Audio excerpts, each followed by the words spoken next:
Breaking right now, the USS George H.W. Bush aircraft carrier has departed Norfolk, Virginia today for a scheduled deployment. There is some speculation it could be headed to the Mideast region. Meantime, Pentagon officials this morning said the next couple of days will be decisive ones for the war in Iran. President Trump's negotiating team is ramping up pressure on the regime to agree to a deal. At the same time, they are deploying thousands of U.S. troops following weeks of intense strikes. Let's bring in retired Vice Admiral Robert Harward. He joins me. He served as Deputy Commander, U.S. Central Command. He was also a Navy SEAL, grew up inside Iran, interestingly. Admiral, thanks so much for taking time with us. President Trump wrote yesterday that the U.S.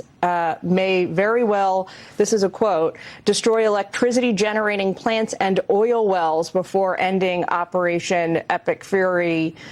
Take a listen to a question I asked the Secretary of War about that today.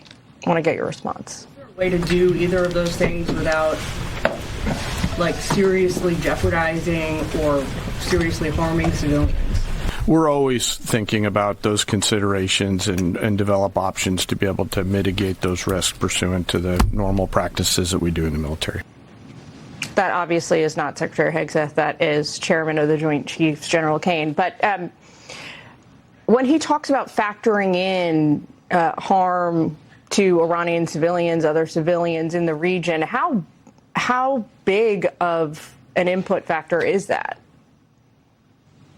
It's the highest possible priority. At any target, any strike, there's a very serious calculation, both operational and legally, on the collateral damage. So you have to minimize that in both cases, and that's an important part of the equation on all of these strikes. But again, at the end of the day, you want to put as much pressure on the regime as possible to get them to capitulate. So it has long-term effects in Iran also, which will bleed over to the regime as well once this is all wrapped up.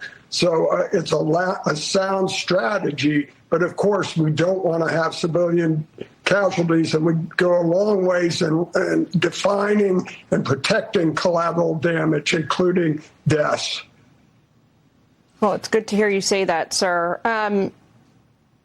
Is there a sense now among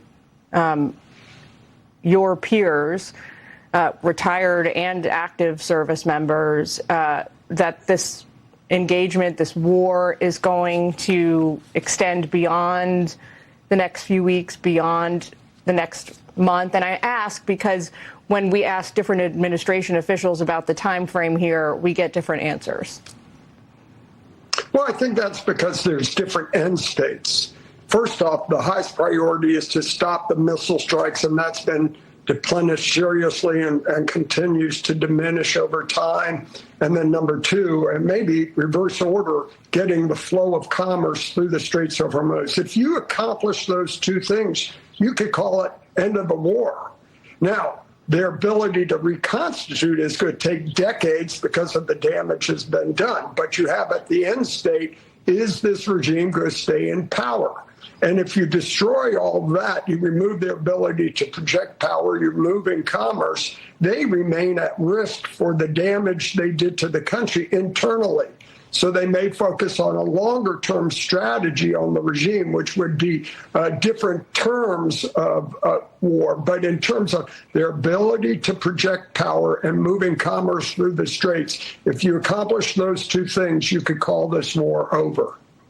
It was interesting that President Trump today said that he may very well end the operation, but leave the strait in the current, status quo situation and work to reopen it further on down the road. Admiral, thanks so much for taking time with us today. Great to hear your perspective. Good to be with you.